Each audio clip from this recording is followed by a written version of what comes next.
Hi, I'm Arndell, author of Alice in Bakingland, Delicious, Decadent and Daring, and I'm here to show you how to make a wonderful, light and fluffy, but still slightly crispy, choux pastry. So the first step to making choux pastry is to heat your butter, milk, water, salt and caster sugar in a pot over a medium heat. Stir it round to make sure that your sugar and your salt dissolve, and as your butter starts to melt through. You just need to keep it moving as it comes up to a boil because you really don't want it to scald on the bottom of the pot. As soon as it starts to simmer, take it off the element and we're going to rain the flour in and give it a really good stir. Once you've got it all into a nice ball in the middle, it goes back on a low heat for a minute, and this helps dry out the mixture. And while it's on the element, you need to stir it the whole time.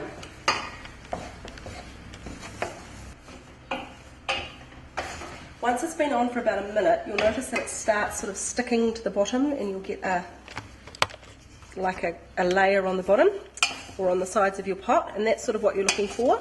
It means that the flour mixture has dried out a wee bit, so you can then take it off the heat. So the next step is to take it from your pot and pop it into a bowl and sort of pat it out to let it cool down a wee bit, so that when we add the eggs, they don't scramble. So after your choux pastry mixture's been sitting for about 5 minutes, touch it, and if it feels warm to the touch but not hot, then you're about right to start adding the eggs. Now you have to add your size 7 eggs one at a time and beat them in really, really well.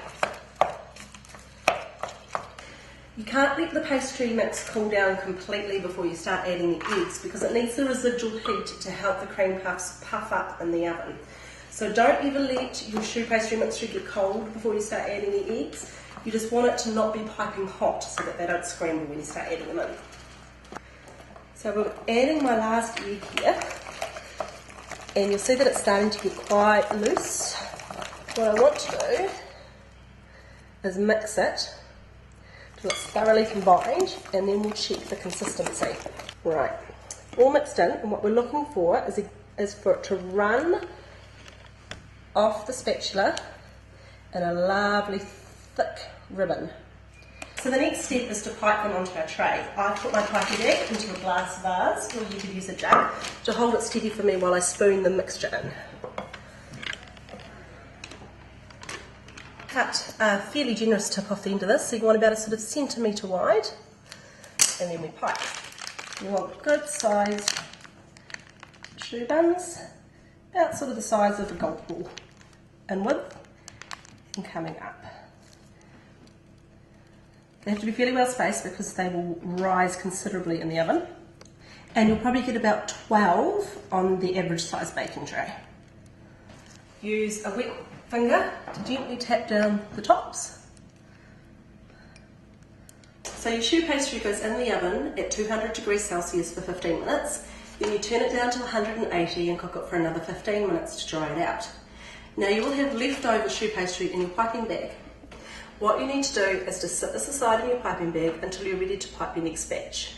Choux pastry needs to go straight from being piped straight into the oven. You know your choux pastry is cooked when it is nice and golden brown all over and beautifully puffed up.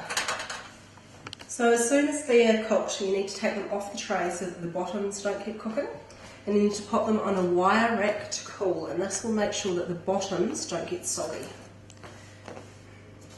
Some people like to pierce the bottom of their choux pastries with a knife to get any steam out of them, but I find that's not necessary. So to finish off these beautiful cream puffs, I've filled them with a lovely chantilly cream, which is whipped cream mixed with a wee bit of icing sugar and a touch of vanilla. Thanks very much for joining me.